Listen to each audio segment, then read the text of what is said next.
Hi hello people, welcome back to our channel. మన ఛానల్ని ఇంకా ఎవరైనా కొత్తగా చూస్తున్నట్లయితే ఖచ్చితంగా సబ్స్క్రైబ్ చేసుకొని చూడండి. ఈరోజు టాపిక్లోకి వెళ్ళిపోదాం. ఇంకా బయలుదేరకుండా ఇంకా ఇక్కడే నిలబడ్డారేంటి అని అడిగాడు సీతారామయ్య శివ వరుణ్ వైపు చూసి. వెళ్తున్నాం తాతయ్య అనబోయి ఆగిపోయి, వెళ్తున్నాం మామయ్య, బయట వర్షం పడుతుందిగా అందుకే ఆగాము అని అన్నాడు శివ నవ్వుతూ. పడితే పడిందిలే, ఇప్పటిదాకా బాగానే కుప్పిగింతలు వేశారుగా, అయినా ఆ 4 చినుకులకు మొలకలేమెత్తేయర్లేంటి అన్నాడు ఆయన గట్టిగా. అంతే. శివ వరుణ్ అక్కడి నుంచి బయటకు వస్తూ ప్రియా వైపు చూశారు. ప్రియా కూడా వాళ్ళ వైపు ఏడుపు మొహం పెట్టుకొని చూడడంతో అది గమనించిన సీతారామయ్య, నువ్వు ఇంకా లోపలికి వెళ్ళలేదేంటి అని అన్నాడు కోపంగా. ప్రియా బలవంతంగా ఒక్కొక్క అడుగు పైకి వేస్తుంటే వేలు బయటికి గుమ్మం వైపుకి దాటారు. ప్రియా లోపలికి వెళ్ళింది. ఏడుపు మొహం వేసుకొని వస్తున్న ప్రియాని చూసి, మీ బావని నమ్మి ఎగరేసుకుంటూ వచ్చావుగా, ఇప్పుడు ఎందుకు ఏడుస్తున్నావు? మీ బావ నవ్వుతూ అందరినీ ఇరికించేస్తాడని నాకు ముందే తెలిసే. ఏడుపు ఆపి ఇద్దరం ఎదురు బొదురు కూర్చొని ఎంచక్కా చెమ్మచక్క ఆడుకుందాం దా అని అంది శక్తి వెటకారంగా. అలా ఇరికిచ్చేస్తాడని తెలిస్తే ముందే చెప్పొచ్చు కదే అని అంది ప్రియా శక్తి వైపు చూసి. నేనొక్కదాన్నే ఎందుకు ఇరుక్కోవాలి? నాకు మాత్రం తోడుంటొద్దా నా ఏడుపు వినడానికి అని అంది శక్తి. దొంగ మొహం దాన, మొగుడు పెళ్ళాల ఇద్దరే నన్ను ఆ తింగరోడిని ఎర్రి పప్పల్ని చేసి ఇరికించేశారు అని అంది ప్రియా శక్తి తిట్టిపోస్తూ. ఇక్కడ ఎవరమ్మా ఎర్రిపప్పలు అని అంది అప్పుడే లోపలికి వస్తున్న వసుంధరని చూడగానే ప్రియా ఏడుస్తూ పిన్ని అంటూ ఎదురెళ్ళి కౌగిలించుకుంది. ఛీ ఆపు, నువ్వు ఎందుకు ఏడుస్తున్నావు? నేను కదా ఏడవాలి అని అంది వసుంధర. ఆ మాట వినగానే నువ్వెందుకు పిన్ని ఏడవడం అని అడిగింది ప్రియ. ఎందుకంటే దొంగమొహం దానా, రేపటి నుంచి నీ కొయ్యి కేకలకి నా గుండె ఆగిపోకుండా చూసుకోనా? ఇంట్లో జరుగుతున్న ఈ గోల్మాల్ని చూసి తట్టుకునే నిలబడాలా అని అంది వసుంధర. ఊరుకో పిన్ని, నేను అంత బాధలో ఉంటే నువ్వు నీ కుళ్ళు జోకులు వేస్తావేంటి అని అంది ప్రియా నెత్తి మీద వేలతో పొడుస్తూ, జోకులేంటే జోకులు, దీని మొగుడు అంటూ శక్తి వైపు చూస్తూ, ఇందాక కిచెన్లో గ్రిల్ పీకేసి పోయాడు, వెళ్ళేటప్పుడు అన్నీ బిగించిపోతాను అన్నాడు అని చేతులు తిప్పుతూ యాక్షన్ చేసి చూపిస్తూ మామయ్య గారు 2 కేకలు వేయగానే తుర్రుమన్నాడు. వచ్చేటప్పుడు కిటికీలో నుంచి వచ్చి వెళ్ళేటప్పుడు మెయిన్ డోర్లో నుంచి హాయిగా నడుచుకుంటూ వెళ్ళిపోయాడు. రేపు దాన్ని ఎవడు పీకాడంటే నేనేం సమాధానం చెప్పాలి? గాలి కోసం కిటికీ తలుపులు తీసి వెయ్యడం మర్చిపోతేనే కుక్కలు పిల్లులు కోతులు వచ్చి వంటిల్లంతా ఆగమాగం చేస్తే దానికి కూడా నన్నే తగలేస్తారు అని అంది వసుంధర. అబ్బా పిన్ని, ఆ గ్రిల్ నేను బిగిస్తానులే, ముందు దీని సంగతి చూడు. ఇది వెళ్ళకపోతే దీన్ని ఇక్కడికి పిలిచినందుకు నా మొగుడిని ఇంట్లో అందరూ పచ్చడి చేస్తారు అని అంది శక్తి. ఎవడి గోల వాడిదంటే ఏంటో అనుకున్నాను, ఇదే అన్నమాట. నా ఏడుపు నేను ఏడుస్తుంటే దీనికి కంత్రి అల్లుడిని ఏమంటారు అని బెంగ పట్టుకుంది. ఇందాకే వాడితో సంబంధం లేనట్లు ఎందుకొచ్చావు అని శాంతం అరగంట కాకముందే రెయిన్ డ్యాన్సులు మొదలుపెట్టి మామయ్య గారి గంటలో పడింది కాక దీన్ని కూడా ఇరికించేసావు. దీన్ని ఇరికించింది నువ్వు నీ మొగుడు కాబట్టి ఇక్కడి నుంచి బయటకు కూడా మీరే పంపించేయండి. ఇంకా నా చావేదో నన్ను చావనివ్వండి. అన్నీ నా నెత్తిన వేసి నన్ను చంపేయకండి. అయినా ఎవడికి చెప్తున్నావే సొల్లు మాటలు? నీ మొగుడు పచ్చడి అయ్యే రకం కాదు, పచ్చడి చేసే రకం. వాడి గురించి ఆలోచించి నువ్వు తెగ ఇదైపోకు అని అంది వసుంధర శక్తి వైపు చూసి. అది కాదు పిన్ని, బయట వాళ్ళని అయితే పచ్చడి చేస్తాడు, అందుకు నాకు భయం లేదు. కానీ ఇప్పుడు ఇంట్లో అమ్మమ్మ తాతయ్యకు తెలిస్తే కాళ్ళు ఇరగదీస్తారు అని అంది శక్తి. అవునా? కంత్రి అల్లుడికి ఒక్కసారి కోటింగ్ పడాలే. అమ్మా, నాతోనే ఆటలా వెధవ అని అంది వసుంధర గుండెల మీద చెయ్యి వేసుకొని. అలా అనకు పిన్ని, వాడికి దెబ్బలు తగిలితే నేను భరించలేను అని అంది శక్తి. మేం పోతే మాత్రం వాడితో కలిసి సినిమా చూసినట్లు చూస్తావే. అయినా వాడు వాళ్ళని కూడా బుల్లి మాటలు చెప్పి 2 నవ్వులు విసిరి బుట్టలో వేస్తాడులే అని అంది వసుంధర. అంతే అంటావా అని అంది శక్తి. అంతే. వాడి గురించి ఆలోచించడం ఆపి అందరూ పడుకున్న తర్వాత ఆ గ్రిల్ బిగిద్దాం పద అని అంది వసుంధర. సరే పిన్ని అని అంది శక్తి. అర్ధరాత్రి డోర్ బెల్ వినగానే పద్మ వచ్చి తలుపు తీసింది. తడిచి ముద్దై వచ్చిన శివాని వరుణ్ణి చూసి, మీరు ఇంటికి వెళ్ళారు అని చెప్పారు మీ బాబాయ్, ఇంత వర్షంలో వచ్చారేంటి నాన్న అని అడిగింది పద్మ ప్రేమగా. శివ ఏం మాట్లాడకపోవడంతో పద్మ టవల్ తీసుకొచ్చి లోపు ప్రభాకర్ కూడా లేచి వచ్చి ఇద్దరే వచ్చారేంటి, ప్రియా ఏది అని అడిగారు. ఆ మాట వినగానే ఇద్దరు ఒకరి ముఖాలు ఒకరు చూసుకున్నారు. ప్రియా ఏది అని అడిగితే ఇద్దరు అలా దొంగకోళ్ళు పట్టే వాళ్ళలాగా చూసుకుంటున్నారేంట్రా అని అరిచింది పద్మ. ఇద్దరూ ఏం మాట్లాడకుండా తలా మొహం తుడుచుకుంటూ నిలబడ్డారు. అసలు మీరు ఎక్కడికి వెళ్ళి వస్తున్నారా అని అడిగింది పద్మ.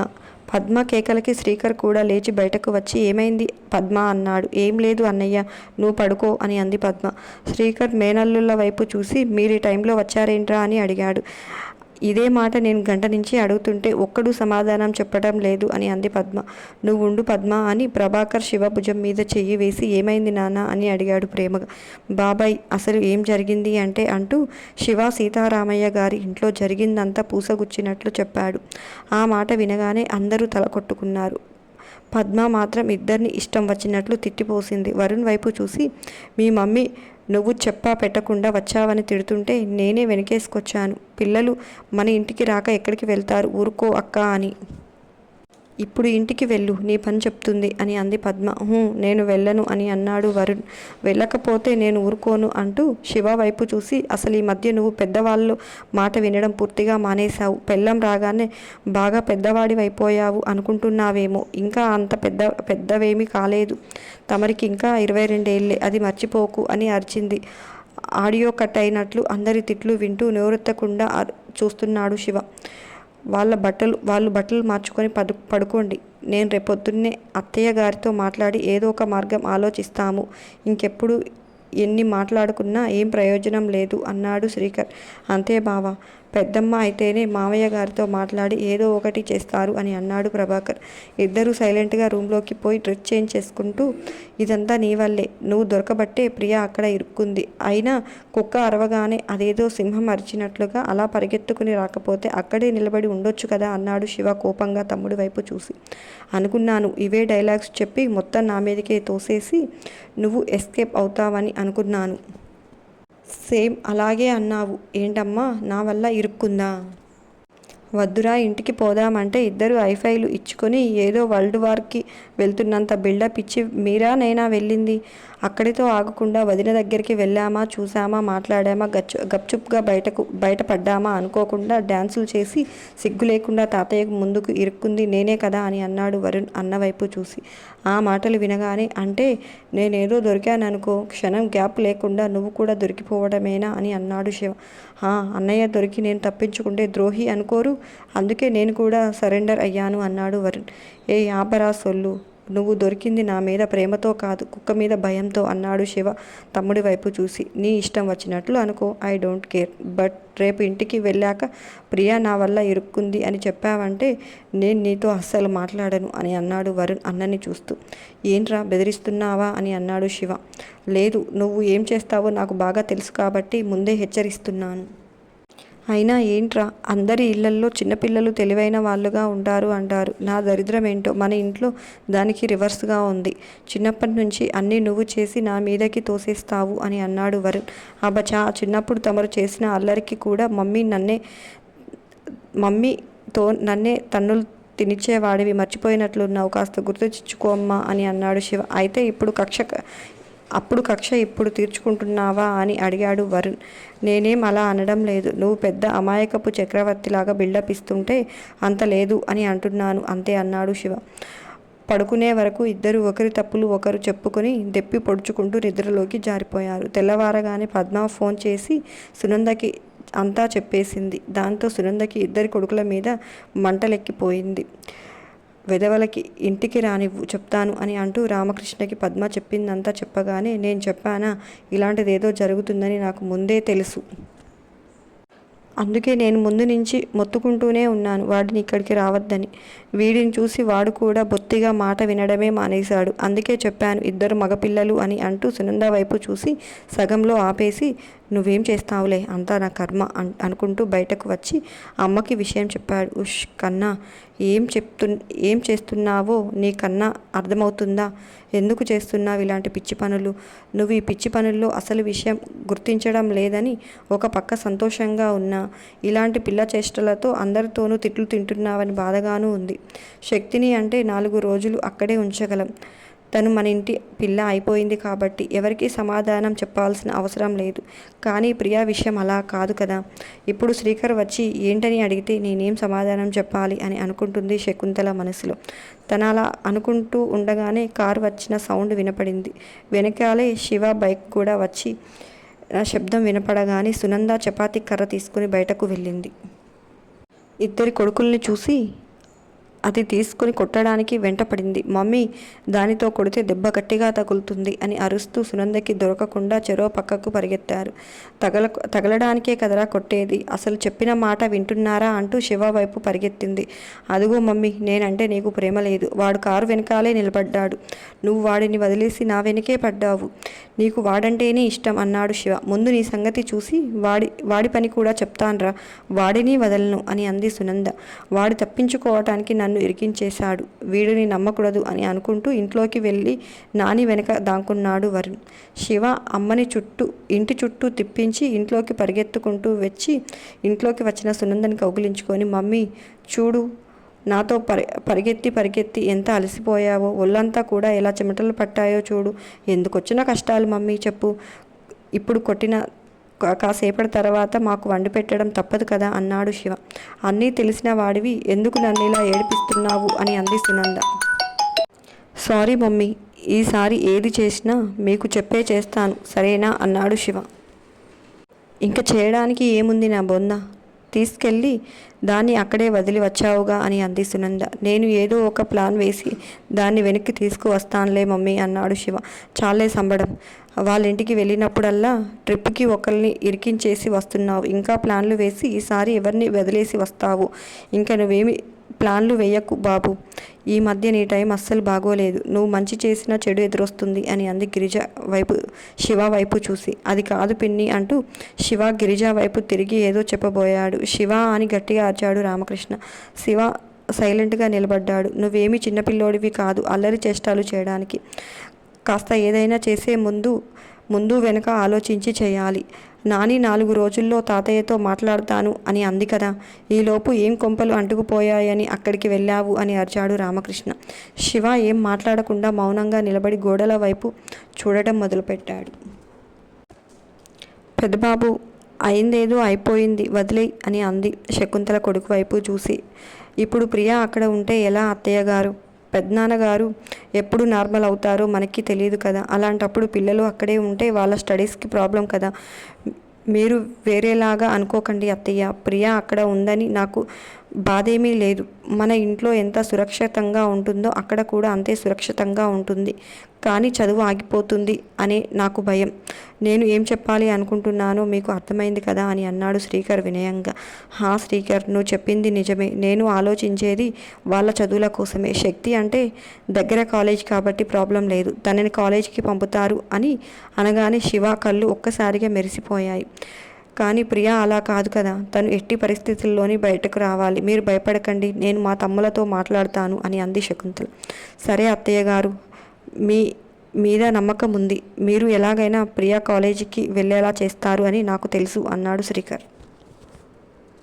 శకుంతల ఉయ్యాల బల్ల మీద కూర్చొని ఊగుతూ ఇప్పుడు ఏమని చెప్పి ప్రియాని బయటకు తీసుకురావాలి అని చెప్పి ఆలోచిస్తూ తన ఫోన్ వైపు చూసింది. మా రామ్మోహన్ రావు నెంబర్ కూడా లేదు నా దగ్గర అని అంది. నా దగ్గర ఉంది నాని అన్నాడు శివ.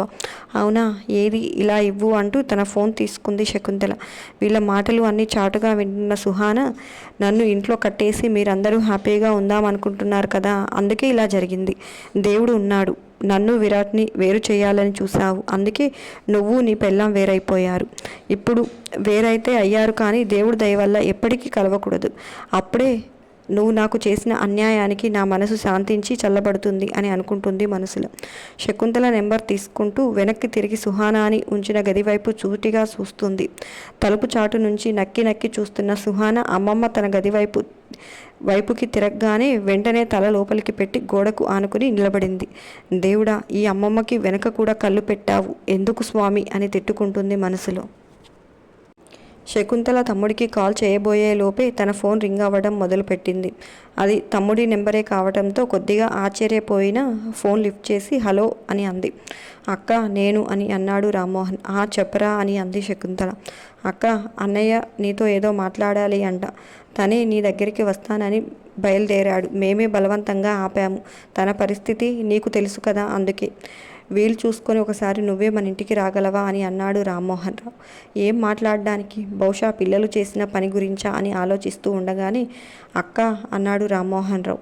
ఆ పిలుపు వినగానే తన ఆలోచనల నుంచి తేరుకొని సరే తమ్ముడు, నేను సాయంత్రం లోపు వస్తాను అని చెప్పింది శకుంతల. మంచిదక్క, నీకోసం ఎదురు చూస్తూ ఉంటాము అని అన్నాడు రామ్మోహన్ రావు. సరే, ఇప్పుడు ఎలా ఉన్నాడు అన్నయ్య? నొప్పి తగ్గిందా అని అడిగింది శకుంతల. కొద్దిగా నొప్పిగానే ఉందంటక్క. అయినా ఒక్కచోట కూర్చోవటం లేదు. అదేమైంది?